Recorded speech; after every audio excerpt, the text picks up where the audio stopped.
All right, welcome back. We are back in the booth. I am solo today. Jason's like doing something else. I don't know what the heck he's doing. He said something about like Cutco was coming over to like sharpen his knives or something. And I was like, asked him if he had to take a punch out of his man card in order to do that. I'm like, who let someone else sharpen your knives? So we're gonna roll solo, but we have a special guest today, Armondo Martinez, someone that we met at Western Hunt Fest last year. Kind of hit it off, got a chance to really learn about his product. We're gonna talk a little bit about that. We'll probably talk a little elk hunting. So, Mondo, how are I'm you doing today? great, brother. Thank you. Thanks for having me. Yeah.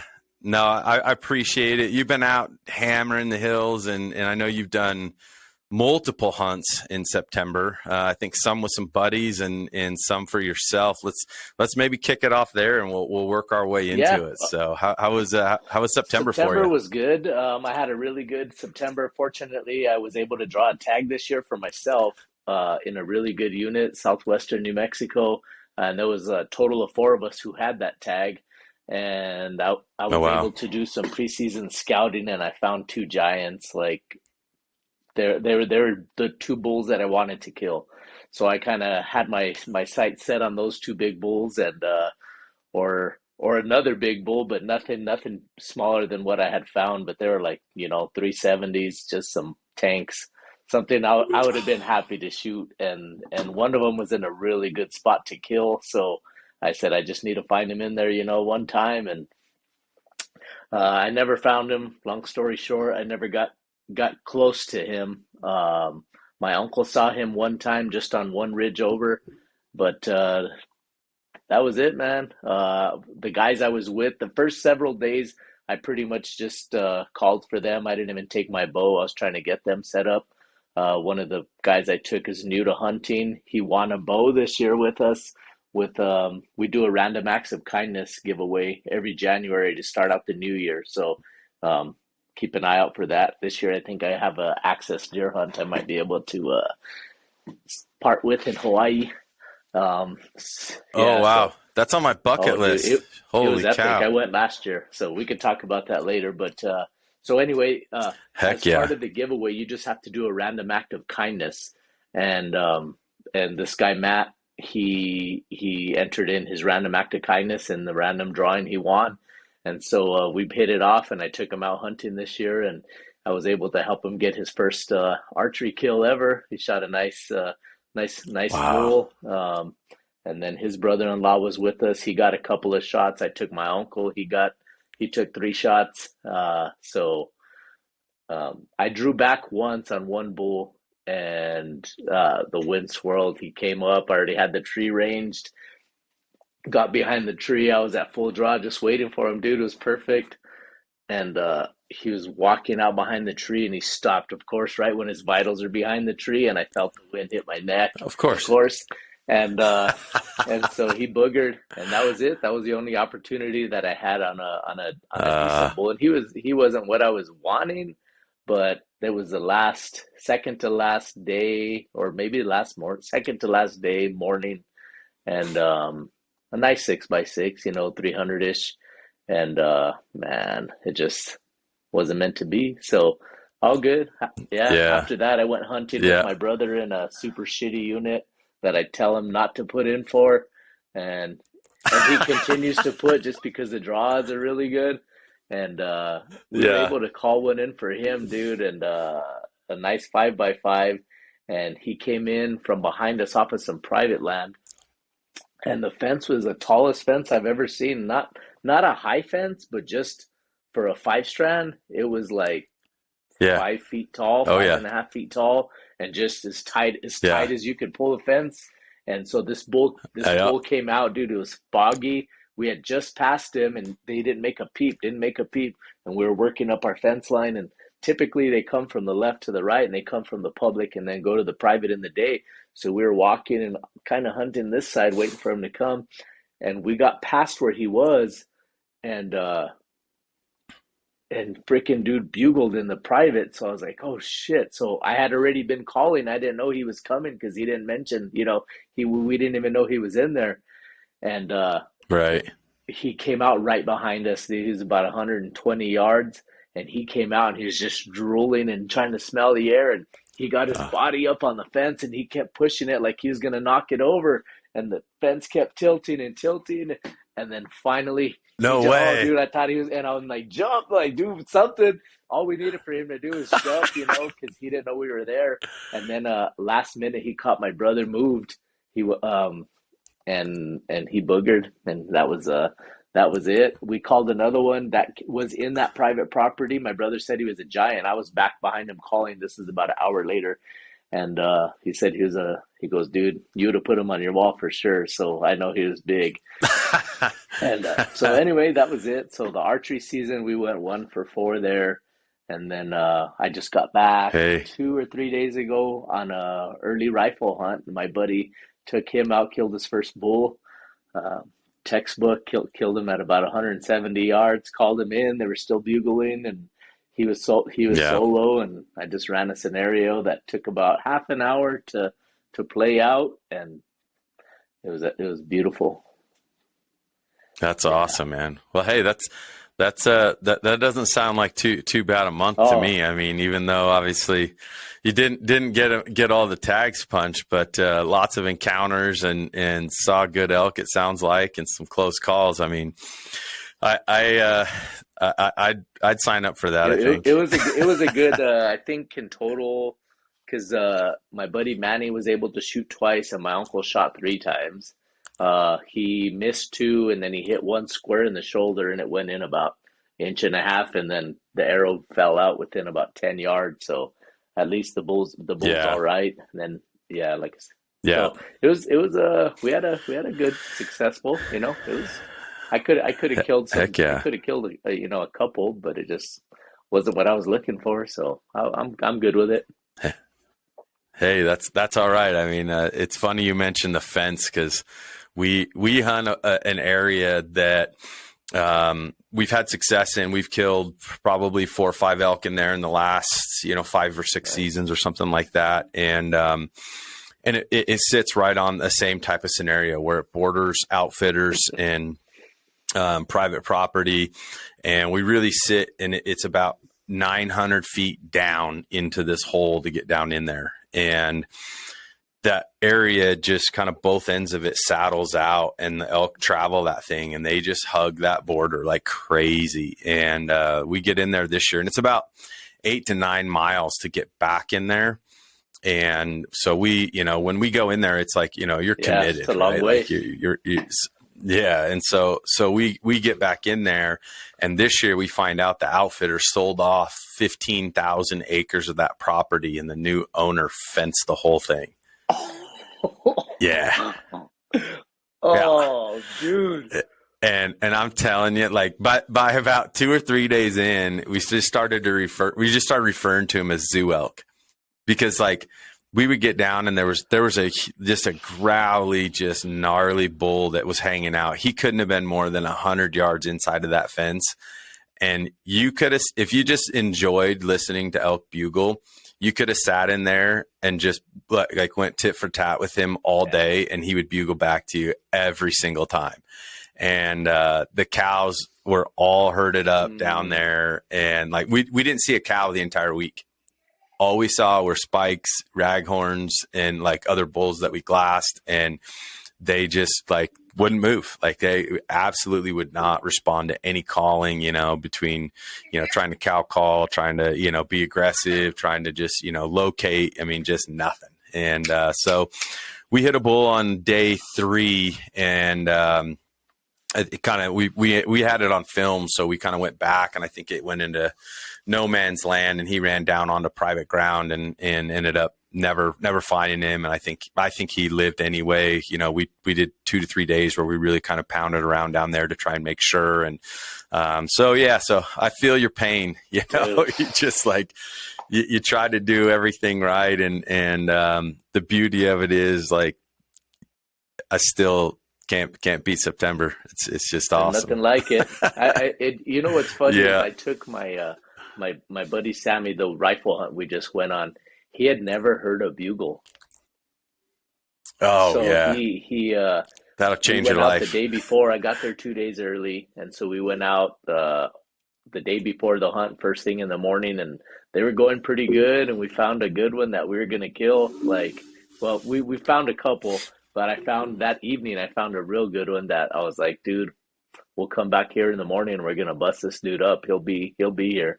And long story short, the next day we went out, set up perfect on him, and some guys walked in up ahead of us, upwind, Of and blew him course. out. So he Yeah. bugled from the ridge. When he was in the meadow, that we were there in the dark, and he was still there.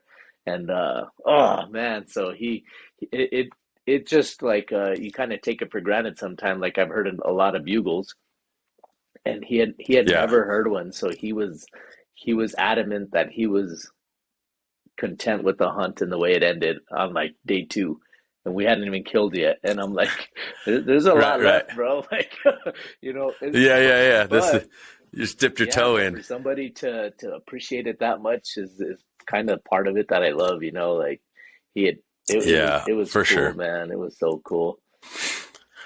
Well, you met Yeah, Jason, my partner, the big donkey, and he had just started getting into hunting like when we first met, and didn't own a bow at the time. And of course, our businesses at the time were kind of separate from each other, but we were starting to kind of converge a little bit in terms of what he did and what I do, between like baseball skill and pitching stuff, and my strength conditioning company. And as we kind of became a lot more, friendly, and our businesses started to converge a little bit, he would always hear me talking about like, oh man, like elk camp, like dude, September, and all this. And he's like, hey man, he goes, if I buy a bow, can I come with you? And I was like, yep. yeah, And and it was the same thing. And he tells that story. He's like, first time Joel takes me out, we get back into the timber and all this. And the first time I heard a bugle, he was like, that was it. He's like, I was hooked. He's like, this is amazing, yeah, and that's been quite a few years ago now. So I definitely, everybody kind of remembers that, I yeah. think. And that usually does the trick. I haven't seen anybody go like, yeah, that That was was all cool, but right. I'll I'd rather road hunt. I'd rather hunt out of the truck. Yeah. Yeah, exactly. Dang, that's So, cool. but so with all the hiking and tromping around and everything, I know that the sign you got there in your background, the Bow Yeah. Hitch, that's a big part of making life easy in the backcountry. Let's talk a little bit about that. Tell us maybe how it came to Okay. life. Talk about the product a little bit. I love it. I know that we've talked about. I've got to get set up this year. Kind of ran out of time Yeah. before. With just bumping up against with Western Hunt Fest, and then we only had a couple weeks, and September kicked off. But it's definitely something that I think when we got a chance for you to kind of show us the product and how it operates and all that, I'm like, yeah, and we'll even talk a little bit about some other kind of pieces of that fall along the lines of other stuff that's in the market. But talk a little bit about how did the talk about the product for one, talk about how did it come to life, and just give us a little bit of update on Cool. that. Well, um, my partner and I are both firemen. I retired last month, so he's still a fireman. But that's what we both did, and I kind of like to bring that up because in the fire service, you kind of just do what you got to do to get the job done. So let's For find a sure. simple way. Let's make it fast. Let's make it efficient, and just get the job done. So the bow hitch is like the most efficient, fastest, no problems, like get the job done type of solution. And so that's kind of like our mindset making this thing. Doug and I went hunting together. Shoot, it's probably been about 6 or 7 years ago now. And Doug had a contraption that he was using that was the concept of the bow hitch was there. And we were hunting in the super nasty, gnarly country. It was a late season hunt, and archery only had to be a 6 by or better, and or six on one side or better for elk. And he was hiking up and down these mountains, and he wasn't carrying his bow. Like anytime he'd want to stop and glass, his bow is just resting on him or holding on him somehow. And I was like, Mm-hmm. dude, what the heck is that? Like, I've been, carrying this dang thing around, and how are you Oh yeah. doing that? So he showed me what he had, and I was like, that's genius, man. Um, like I said, our bow hitch now is a lot different than what he had, but the concept was there. So he, he fast forward to the end of the hunt. I'm like, Dougie, his name is Doug, and Dougie, like, what the heck, man? Like, why aren't you mass producing these things? This is a solution to a Right. problem that every archer has. And he goes, I've thought about Yep. it. I've had it for years. I made it. He made it at home, and it's just like, man, you Yeah. really need to do something with it. And he goes, I've thought about it, but I never have. So I'm like, well, I really think you should do something with it. Fast forward a year later, Dougie, did you do anything with it? No, not yet. Another year. I'm like, Doug, you need to you need to go forward with that, man. You need to make something happen with it, or Yeah. like it's too good to sit. And so finally, I want to say it was about year three. I'm like, Dougie, if you ain't gonna do nothing with that, bro, I'm gonna figure out. I would like to figure out a way to make it work, and bring it to market. And he's Yeah. like, well, if you want to, I'll do it with you. So we kind of made an agreement and had a little sit down, and talked business for a while for the first time. And neither of us have a business background.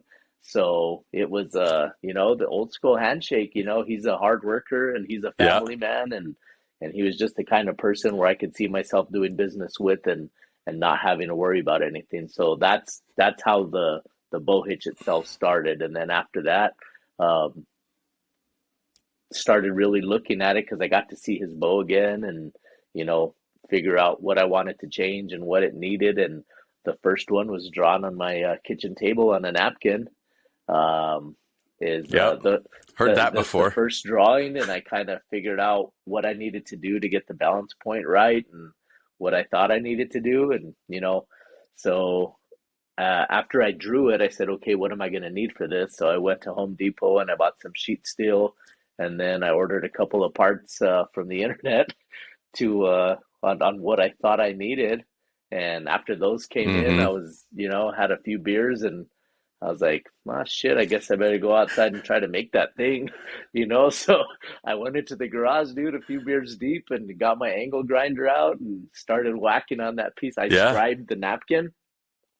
I Yeah. scribed a piece of metal. I took my bow out and I kind of measured with the, little tape measure, and figured out where my holes should line up to be on my sight, and drilled some holes out, and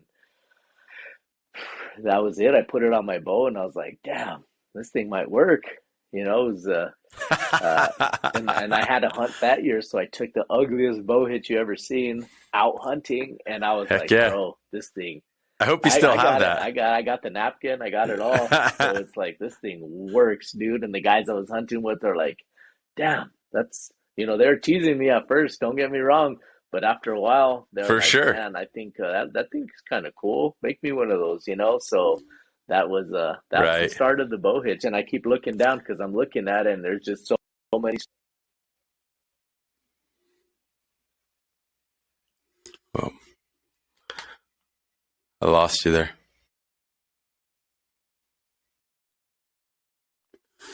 Lost his audio here. Hang on one sec. I can't hear you. Are you Sorry, back? bro. I Can we hear had you? I swear I Hey. put do not disturb, but now I put us on Does it, airplane mode also. Sorry. okay. I'm All right. Well, it's all good. Give me a little okay. flip ski. But Let's see. How's that? oh, now you're sideways What am I? for some reason.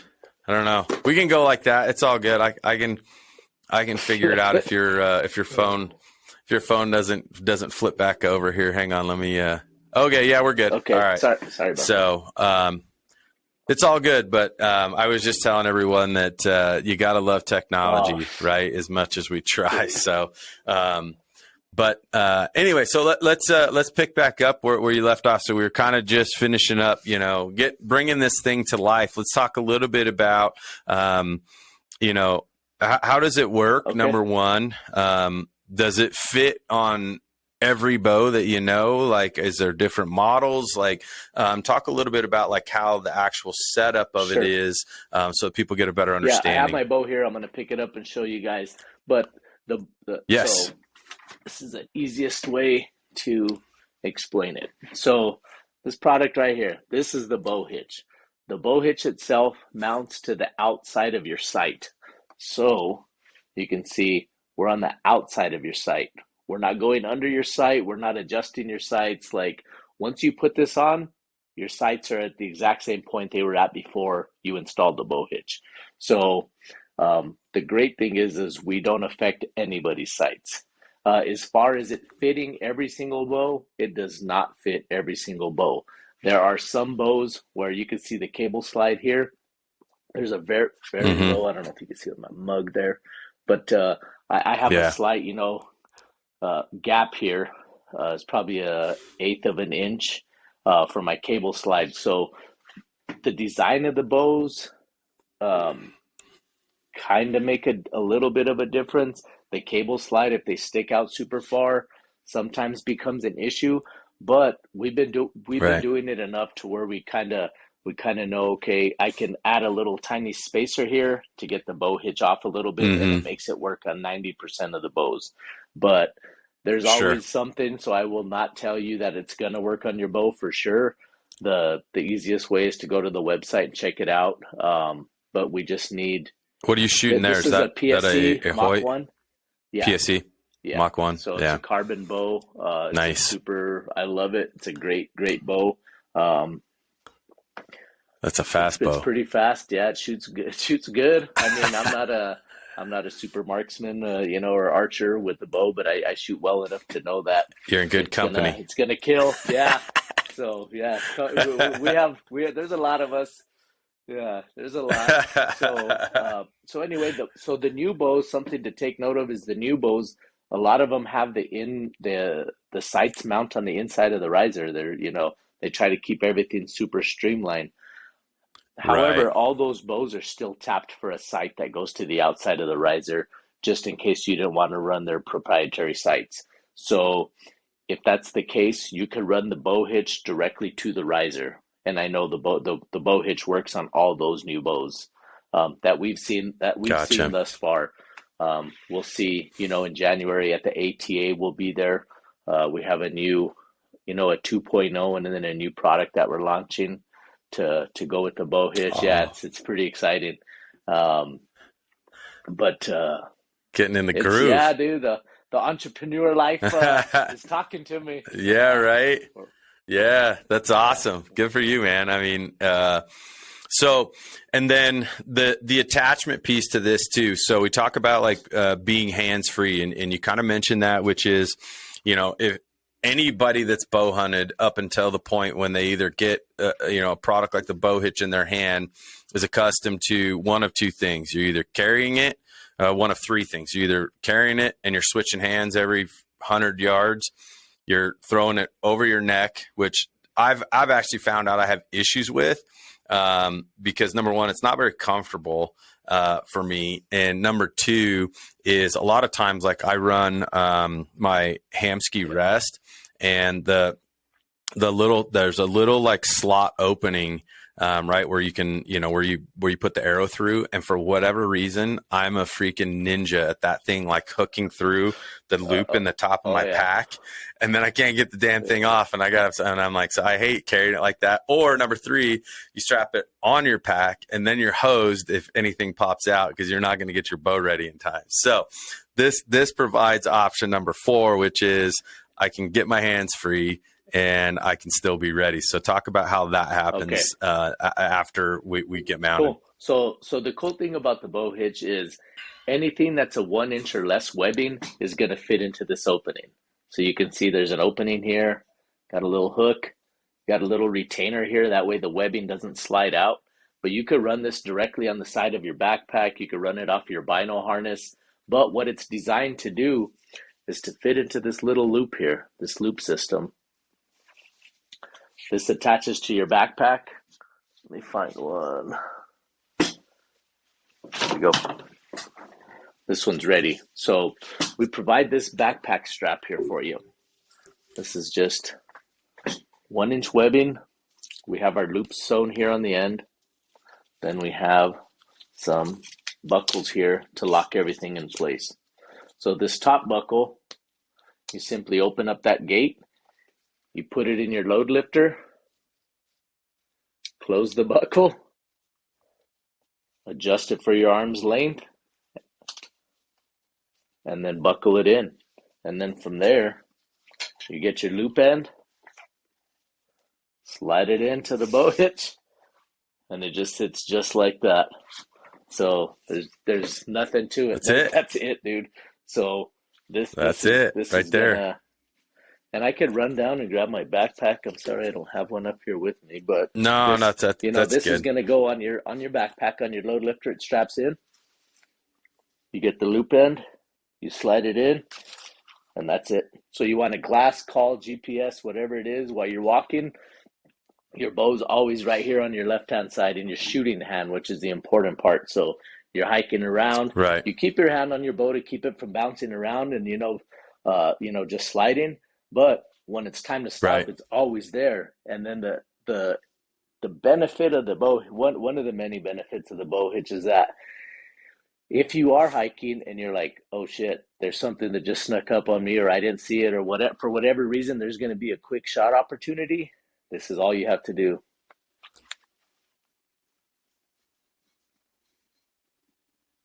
And that's out, and you're ready to shoot. So just like that. It's 1,000% silent. There's no moving parts, so nothing's gonna break on you. It's just so efficient. So like I said, you could run this right on your backpack strap. You could run it on your bino harness strap. It's crazy, dude. It's pretty neat. Well, and I think that's, one of the beauties of the whole thing is, number one, it's simplicity, right? Number two, as you said, is it's accessibility, right? It solves a problem, which is freeing your hands up. And should the opportunity come, like you said, all I have to do is get ready, get prepared to draw. Essentially, I mean, even if you do it right, a guy can even get to where that thing basically just almost gravity just lets that loop fall off, and you're ready to rock. And I think that's the cool part about all of that. And if you've, especially for us, like you're in New Mexico, we're in Colorado. I don't know how downfall and stuff like that is in New Mexico. Like Colorado's just a freaking matchstick heaven up, in the high country. And you're just guaranteed that you're always going to be up and over things all the time. And I can't tell you, like this year is probably the first year I can think of where I literally like ate shit like 3 or 4 times this year, like getting up and down. We had like rain, super wet. We went into some gnarly country where like I don't know if you can see this. Like I got a scar across here where I stepped on a log that literally just flew away from me and like smashed down on top of a boulder and like just trashed the whole inside of my arm this year. And a lot of times when you're thinking about like not only just being hands free, but even from a safety perspective, balance, protecting your bow, right? Like those are little things where if you get on unlevel ground, you get on, loose ground, scree, stuff like that. Like there's a sense, like I've noticed for me, like a sense of a lot more security knowing that I've got like my hands available than, always thinking about like, oh, I got to make sure I have my bow in like my downhill hand if I'm contouring, because if anything goes wrong, like there's just a lot of like nuances of things like that, in this case, like you're also solving a problem of safety, protecting your bow a little bit better, allowing you to, be balanced and not fall, even though I've admittedly, shown, I'm not immune to either. But, I think that's awesome. And I hope that people see how much of, an advantage there is in that. And, now what I found out is like, if I kind of do the sharing and passing off left and right with my bow all the time, like I really hate it. Oh, dude, it's crazy. I'm glad you mentioned the safety thing because when we built it, we just, like I said, it just answered a simple question like, hey, like our slogan is carrying your bow sucks. Now you don't have to carry your now you don't Yeah, have to carry your bow. Yeah, simple as that. that's there it is because carrying your bow sucks. But um, when we started going to the 3D shoots, we were noticing people because they're on some super steep slopes, and when it rains, everything happens just like you mentioned. It's real world scenario, and we've had several people Yep. come up and they're like, "Dude, this thing saved my life." Like I didn't drop my bow. I was able to grab a tree with both hands, or and so we've just heard Yeah. that over and over. And Elk Bros this year, they called me, and when they got back from their hunt, and they were hunting the blowdown timber like you, and they were Yeah. just mentioning how nice it is not to have to try to find a spot when you're crossing over to put your bow down. And when you're like, even when you're walking Yeah. across these logs, like now your bow's just, Oh and so yeah. just a lot of little benefits. But Peace of peace of mind. mind, man. When you're walking and you get tired of carrying it in your left hand, the cool thing is, we can swap this over. And I did it too because I was hunting for I think it was 14 days, something like that. So I got tired of carrying it on my left shoulder, so I just unbuckled it and put it on my right, and ran it there Right. for a Yeah. couple days, and problem solved. Sure. So it's cool, Right. man. It's an evolving product that we're still learning about. It's pretty neat.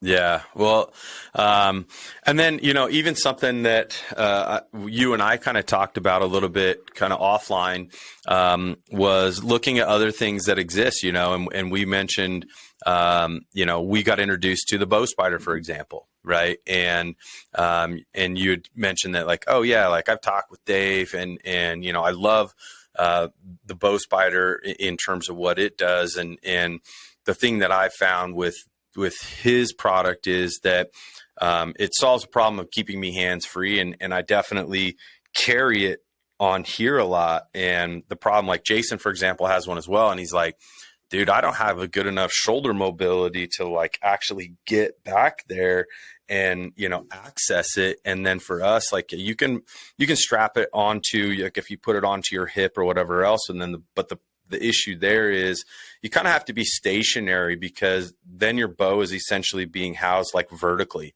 So now you're talking about it being pretty low, down on the side. And at the same time, like we carry, a sidearm and then, a hip pouch and stuff like that. So this kind of fits into a different space where, having it here still accomplishes getting my hands free and at the same time almost makes it more accessible quicker. And for say a guy like Jason who has crappy shoulder mobility from being a professional baseball player for years, now all of a sudden he's like, oh, well, that's going to really work for me compared to, trying to find a way to like scratch my own back and get it off. Now I have a little bit better luxury there, but even in that, as you mentioned, like, being a little bit more quiet, right? Where if I get back here, I'm rustling around a little bit, right? I've got to get it here, get it to here, get it to here. And you're kind of even eliminating some of those steps. So I love the fact that you're like, man, there's a lot of room for all Yeah, of us, right? And that to me is the thing that I found is we've met folks like yourself and other people in the industry is like, if we can help give people better solutions, we can all still thrive. We can all exist. We can all excel. And to me, I was like, man, that was really cool for me to hear you say that rather than be like, oh, like we're better than them or anything like that. Like, I just, I think your attitude towards it and the way you perceive it, like to me was like, right on, man. Like that's awesome to hear. yeah. It's and that stems from David and from the other guy's named Jeff. He came out with his own product too. He has a sling. Um, And so Right. before I even mention what theirs are, like all three of ours are different. They all solve one problem, but you could almost have all three of them on your bow because, you know, mine doesn't Sure. interfere with anybody else's and theirs don't interfere with mine. So if you wanted to use, Right. the both of them, that's fine. But what I was getting at is the first time I went to a big 3D shoot. We had already been to a couple of smaller shoots, and we were the only bow carrying system in town. So we thought, hey man, people like us. This is pretty cool. Like we're selling a couple of them. Right.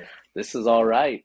And then we finally went to a big shoot, and there was, there was the four of us. There was Montana Bow Sling, there was Jacked Gear with the Slingaling, and then there was Right. Bow Spider. Yeah. Yeah. And we were the last ones to Yeah. show up. We drove to Utah, and so, dude, they threw us out like in the bullpen, like we were out in the middle of nowhere. And as we Right. walk in, we see one. You're Oh, flagging. dude, it was brutal.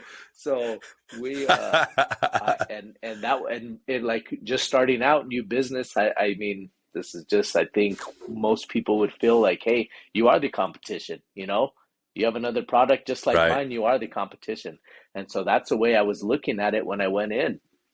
But the more I started talking to these guys, finally on the second night, there was like some sort of an event, and I talked to Dave and to Jeff, and Dave was like, "Hey man, cool product. I really like it. Great concept. Good luck with everything. I hope it goes well. If you have any questions for me, let me know. Um, whatever I can do to help, I'm here to help." He says, "We're not competition with each other. Your product does one thing, my Yeah. product does something else, Jeff's does something else." He said, "And if you'll just pay attention at these shoots, you're going to notice 90% of people walk out of here carrying their bow anyway." So like there's plenty of customers for everybody. And so to me that Yeah. was just that was the welcome that set our course really as a business to say, hey, let's help everybody. Like if I can help you because you don't like the bow hitch, I'm going to say, what don't you like about it? What are you looking to get out of a Right. carrying system? And I'm going to recommend to you, hey, call Jeff, call David, call, whoever, because that's going to solve the Sure. problem that you're looking for. And For sure. so, yeah, dude, it's the coolest thing. But ours does work with, if there's a time and a place for everything. But the good thing about Yeah. this analogy is pretty good. It's so the kick down door stop on your door, Yeah. Yeah. it's always there. You only use it when you need it, but if you don't need it, you don't care that Right. it's there, right?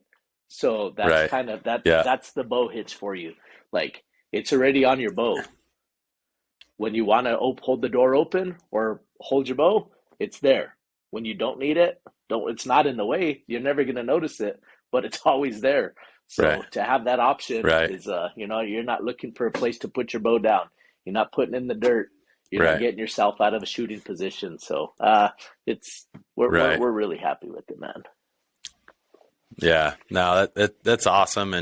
And I know as we start heading into the off season for archery here, that's going to be something for me where, as you mentioned, right, like I envision there being situations and scenarios where, for the last 2 seasons, I have used the bow spider, and I've had it mainly for me. Like I put it on my back, and as we're hiking and getting, moving ridge to ridge and stuff like that, like it's such a luxury.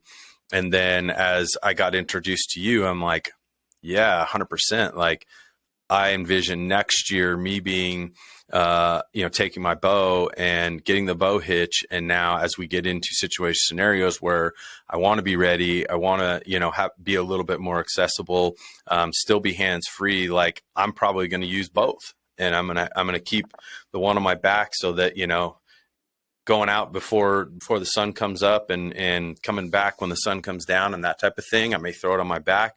But as soon as we kind of get into the thick of things, I'm probably going to run with the bow hitch here so that I'm ready, so that I can still be hands free, so that I have that ability to be a lot more kind of versatile in how I operate during the day, And so I'm going to be kind of a beacon for that, statement, which is like, there's a time and place for both. And I'm probably going to use both. Yeah, I mean, I'll never badmouth any of them. It's like, I mean, there's a billion tools.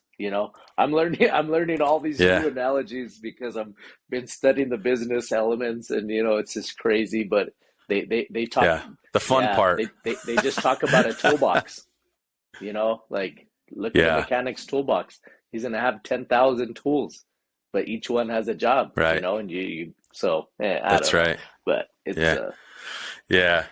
Well, let's shift yeah, gears a little bit, because I know you and I talked a little bit about some training as well. I know that you've been number one, being a firefighter, and I don't remember if we kind of talked about that. I work with a ton of folks from the first okay, responder community, so that's awesome. In fact, I've got 30 people coming to our facility next week that will be comprised of firefighters, police officers, military, nice. special operations. I even have, so I've got, right now, from what I can tell, I've got people coming in from Canada, across the US, and we have 5 attendees coming from Korea actually here next Dude, week.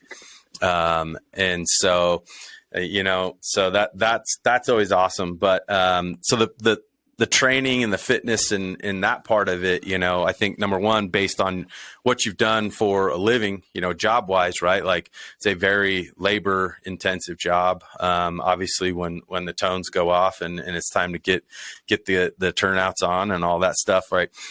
So I think that gets kind of a way of life bred into you a little bit. And for you, then it's an easy transition, obviously, to prepare for hunting season as well. But you mentioned that, I know, I think Mountain Physio, you've worked with them, and you and I talked a little bit about training. Talk a little bit about, like, how maybe there's, what you've done for work and how that differs from how you approach, like, getting ready for elk season. well, work is Or does it?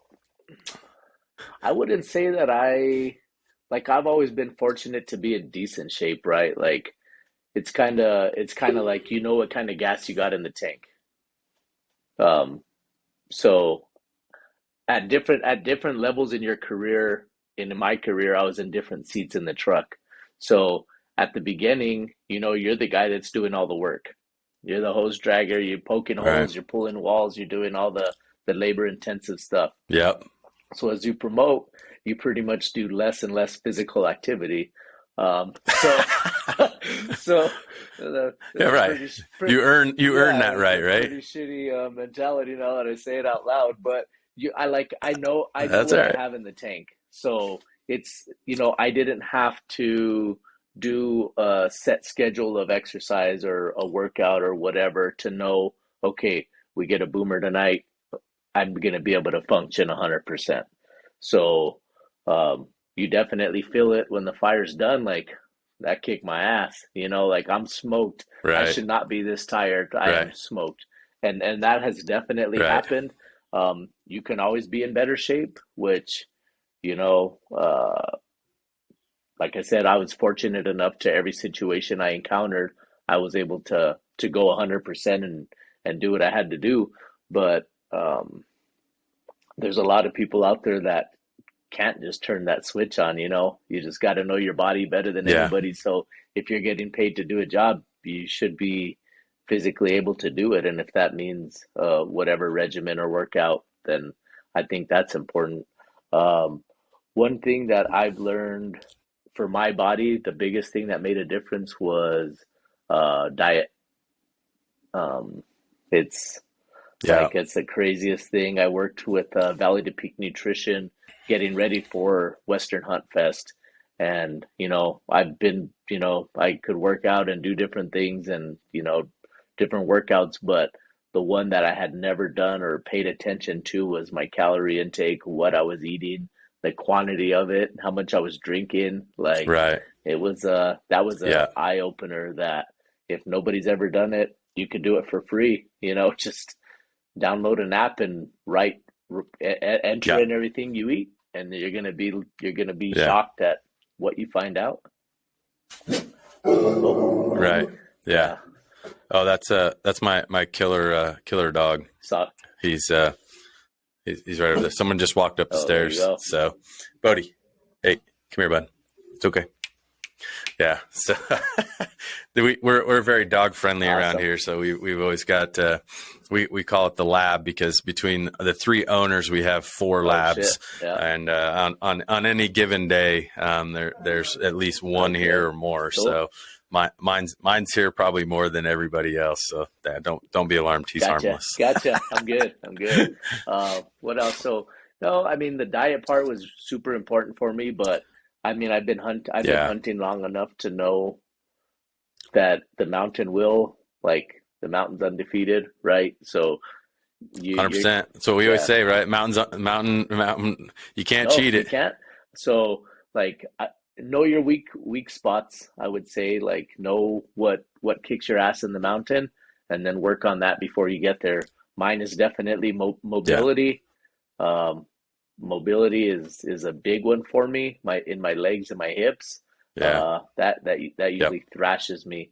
My cardio. I mean, it's a direct correlation to the work you put in is what you get out, and before I Yep. start hunting season, I know where I'm at. And this year was awesome because it was like, all right, let's go. Okay, let's go. Okay, and Yeah. I was just we put in some work, and I felt fantastic the whole time. My body held up, and just you Yeah. know, I think that's what we've found too, right? Is, we've preached so many things within and around performance, right? And as you mentioned, the nutrition piece is so huge, right? And not only like what you eat, before, what you eat during the day, that type of thing. But we talk a lot about like the recovery piece, right? And the hydration in terms of not only just, drink like X amount of water and based on body weight and output and whatever, but within that, like,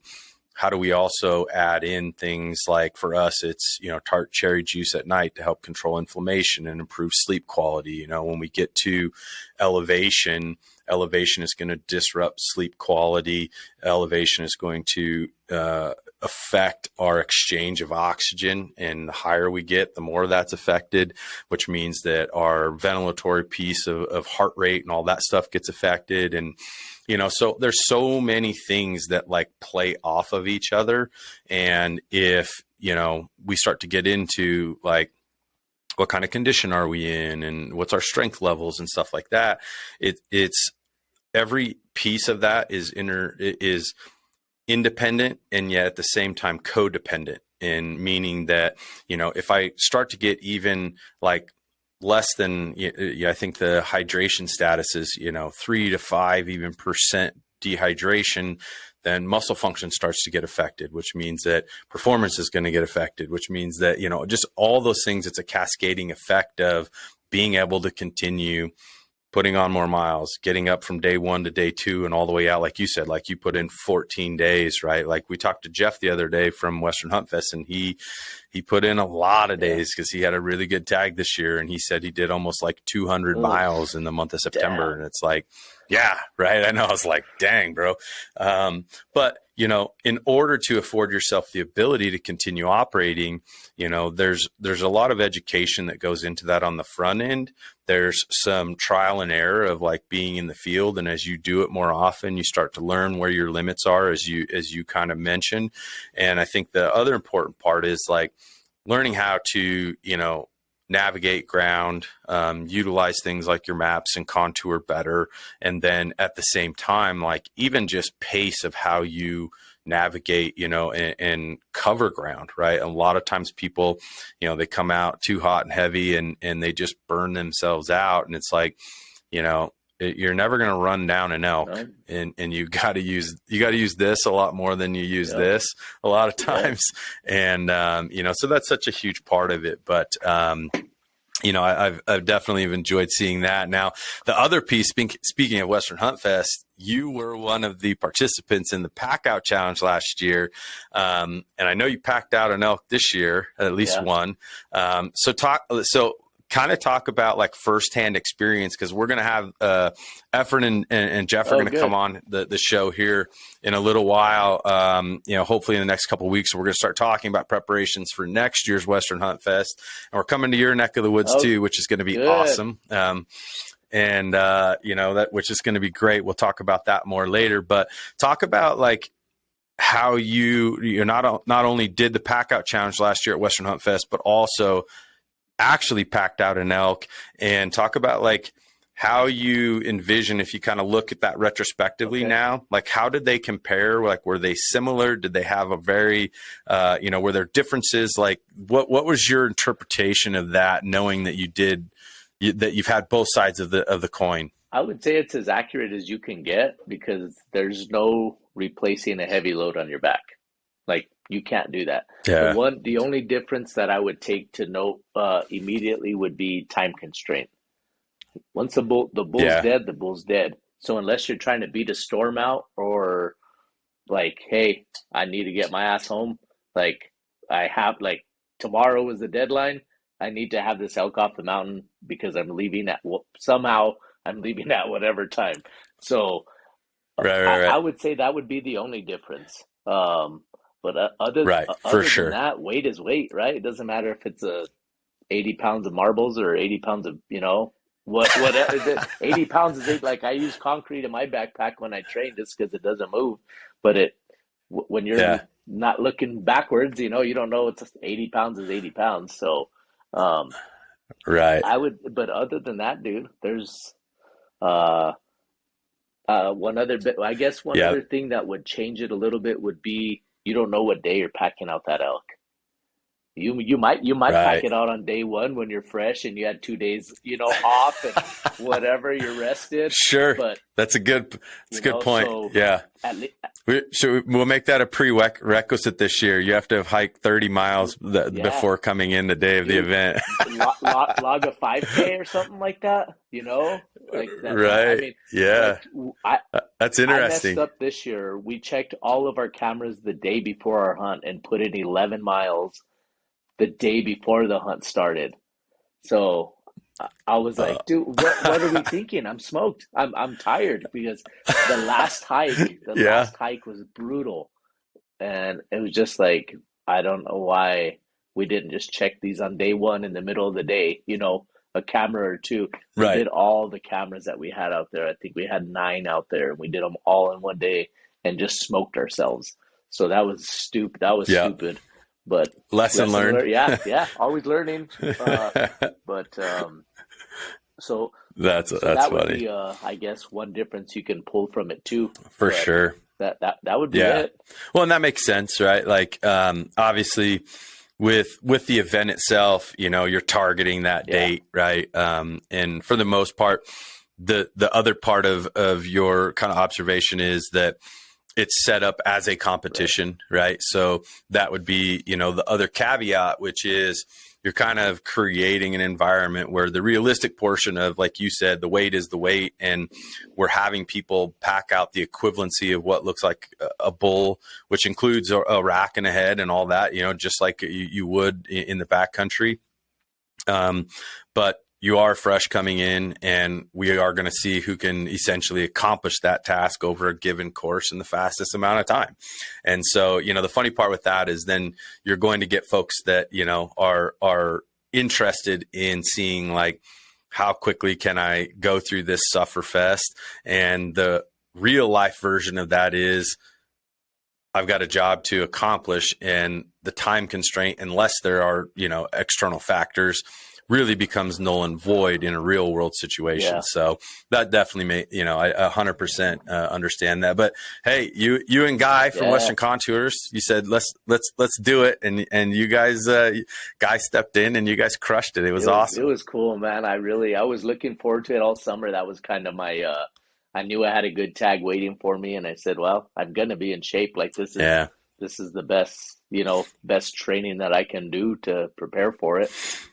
So it was Yeah, I know. Well, and part of me was like, I kind of wanted to be able to do it as well, but being that I yeah. was kind of, Yep. sorting and keeping track of people and everything else. That's why, like, when Pansy like decided he was going to do the solo and with his brother, and I mean, I don't know if you paid attention. Like, I think those dudes have packed out like a dozen Oh, elk dude, they're this animals. September. Animals. It's absolutely Yeah. insane, right? And he's like, "Oh, we do this every day, bro." And I'm like, "Okay." And then I watch them on Instagram, and I'm like, They "Oh, he wasn't bullshitting. They are yeah.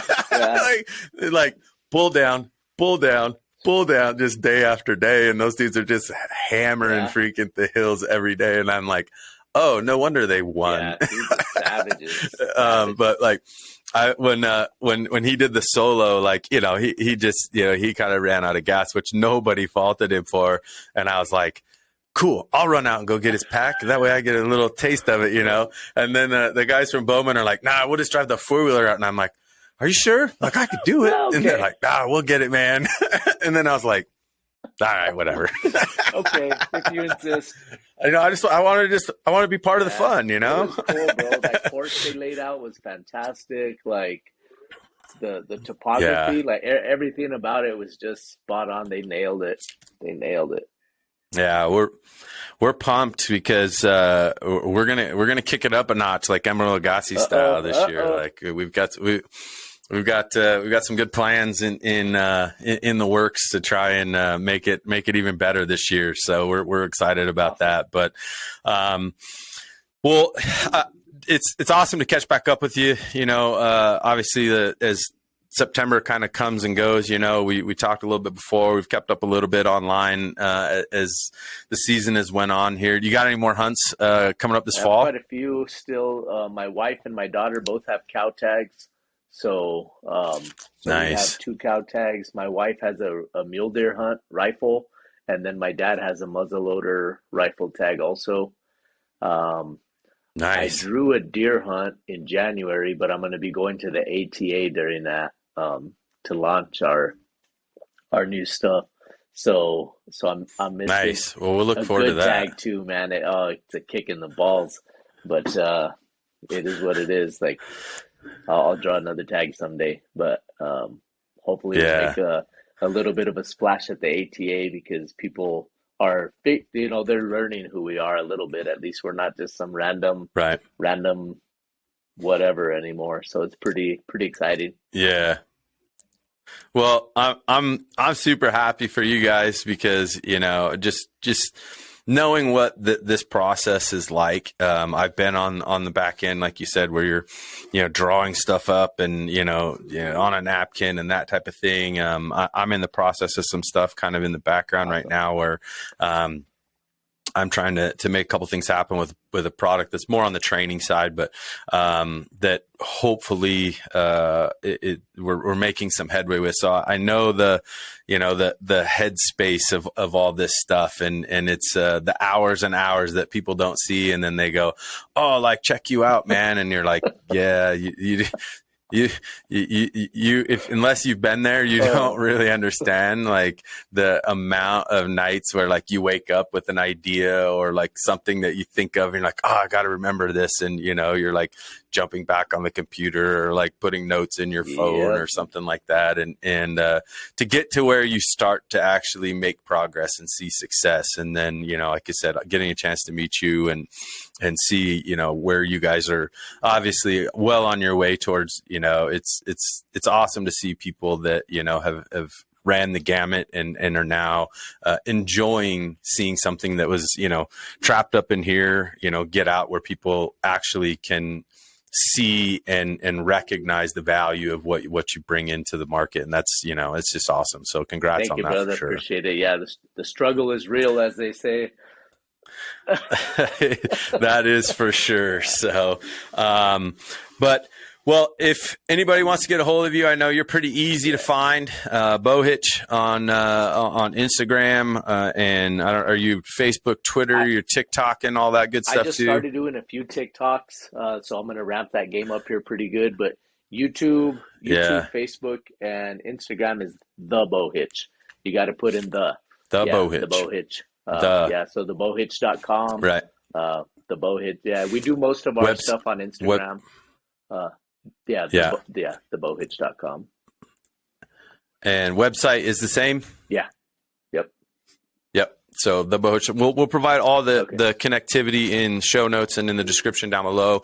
Make sure that you guys can find Mondo. Obviously, go out, like and subscribe to his pages. Very accessible and super active in the community, positive influence, and always has a smile on his face every time that I've seen you. So and I'm excited for next summer and getting to reconnect. And obviously, if you ever get into Denver, you got to stop by and see us because our doors are always open and we'd love to have you. Look forward to it, bro. Good luck with the new product. And thank you. Thanks for the time. Yeah, appreciate it, man. All the best. And hopefully you guys fill a few more tags this season. Yeah, so we'll fill that freezer. Thank you. You guys be safe. All right, All right, man. see ya. Yeah. Take care.